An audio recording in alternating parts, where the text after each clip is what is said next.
Time now for sports on 104.7 The Cave. Here's Ned Reynolds. Mike, the intern, Ned Reynolds. Thank God it's Friday. World Cup action continues this week. Yesterday, some pretty good matches. Ecuador, Germany, I thought was pretty good. Ecuador getting the win there. Japan, Sweden tying it up. And then USA had the night game against Turkey. But as you mentioned yesterday, the match doesn't matter. But you still don't want to lose. You remember this very famous quote, I know you will, because it's from a Kansas City Chiefs former coach. You play the game to win. That's Herm Edwards, folks. And that really speaks well for sports. Well, that's not to say that the USA didn't play to win, but they didn't do it with their best team. The reserves were in last night, and that's by design. The coaching staff said, hey, this game means nothing. Let's just give the reserves a chance to get in there. And sure enough, in the final minute... Now, folks, this is interesting because in soccer you have stoppage time. The clock continues to run, but the referee keeps stoppage time on the field. That's when there's no play going on. And in the stoppage time, the final minute, Turkey scored the winning goal.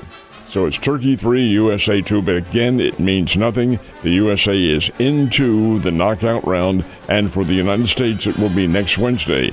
And they'll play, I believe they're playing at Levi Stadium in San Francisco, Santa Clara, California, which is now called San Francisco Bay Stadium for the soccer.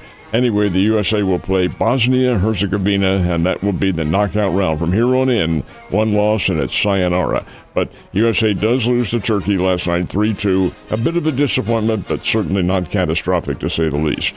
A lot of action tomorrow. We got 9 games tomorrow and 9 games today. What's interesting to me is there's only one game on Sunday. There's just one game. That's it. And then the rest of it starts on Monday. Well, it's because it's so close to the knockout round. Yeah. And that one gives the other team a little bit extra time to rest and so forth and so on. It's all scheduled by design. Well, there's a lot more action today, and that kicks off at 2 o'clock. France and Norway. That's going to be a good one. That will be a good game. Very good game. So we were talking about the amateur golf tournament while the pro guys are doing their thing on the East Coast. What's the haps there? Well, the Missouri Amateur is being played in Overland Park, Kansas, and the field of hopefuls is now down to 16. It started out with 32 in match play yesterday. Actually, it started out with 64 in match play. Got it down to 32, and then the 32 whittles the team down to 16. Then it's on to the semifinals, and then the final, which is a 36-hole head-to-head competition between the two survivors, and that's coming up on Sunday for the Missouri Amateur Championship. It's at Milburn Country Club, a really tough course, and they're playing in Overland Park, Kansas this year. But be that as it may, these are the top amateur players in the state, and when they get to match play, Mike, anything can happen because it doesn't matter what your medal score is, it's how you go against your opponent. Who's in the lead at the Riverlands right now? This is interesting because the leader is a kid named Eric Cole, and he's not really a kid. Well, that brings back a lot of memories for this old man because 40 to 50 years, let's just even it up. 45 years ago, Eric Cole's mom and dad were big time on the Pro Golf Tour. His dad is Bobby Cole, South African, who came up here with a lot of hype and played well for a while. And his mom is Laura Ball, who was the poster child for the Ladies Pro Golf Tour, the LPGA, and that was back in about 40 years ago. Anyway, that's mom and dad. This is their son. He shoots a 7-under par 63, and 7 other golfers are one shot back at 6-under par. And leading that pack, you guessed it, Scotty Scheffler. He finally got off to a good start. So anything can happen here. That's the Travelers Championship. It's in Cromwell, Connecticut, and it is a signature event. The top prize is $20 million. That's the total purse that they're going for. It's smart money on our end says that Scheffler goes the distance. He usually I would not bet against him at all. Especially when he has a start like this. Cardinals supposed to play yesterday, but that did not happen. Too much rain. Now, frequently, interestingly enough, when you take a look at the geographic circumstances here, some of that rain that we're having down here does not go to St. Louis. It goes east through southeast Missouri, and no, it didn't happen this time. They had a lot of rain up in St. Louis. May still have it today, but Cardinals-Arizona game was rained out. So now a new team comes in. That's the Miami Marlins, and that's who the Cardinals will be facing this weekend. I think probably the rain should be out of St. Louis by then and by this weekend. At least we hope it is anyway. Interestingly enough, I did not see any makeup date for the Cardinals-Arizona game, which was postponed last night.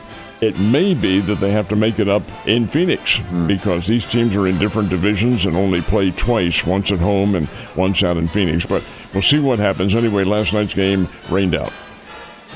It's hard to win a game in baseball when a team scores 2 touchdowns against you, but the Royals doing everything they can, go scoreless up until the 9th and get 2 runs, but at that point it was 9 shy. Well, or excuse me, 11 shy. The Royals were nearly no hit in this game. Yeah, almost. All the Kansas City scoring, I should say, and hits came in the 9th inning.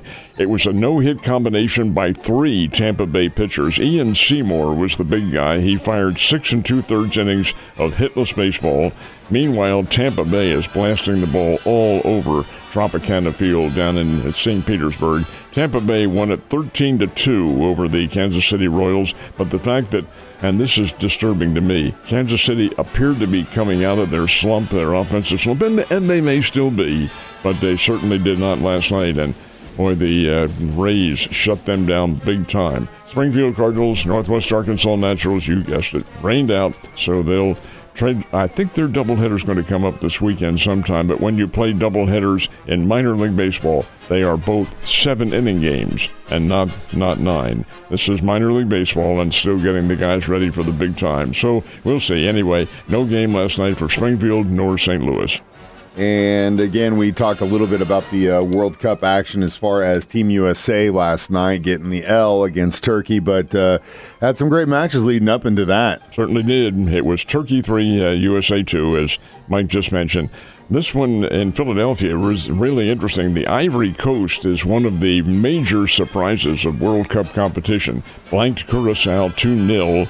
Germany and Ecuador, and I have a feeling the German team may have followed the same as USA. That they benched all their regulars. Ecuador wins it by 2-1, and they played at Giant Stadium, but they're calling it New York, New Jersey Stadium now. This boggles my mind. Anyway, it's in East Rutherford, New Jersey. Japan and Sweden, a 1-1 tie down where the Dallas Cowboys play.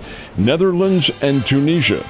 And they played before a full house at Arrowhead Stadium, call it Kansas City Stadium now, or at least for this competition. The Netherlands 3, Tunisia 1, and the Netherlands fans were there in full force. They loved that. The sea of orange is what they were. Was. Did you see some of the photos from downtown Kansas City?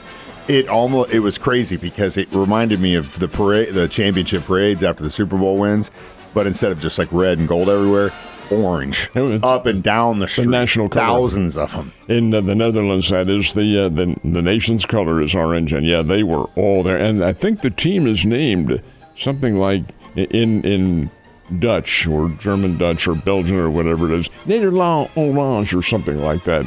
Anyway, that's my best. I honestly, I've got you. If you can see my face, that was a little look of surprise.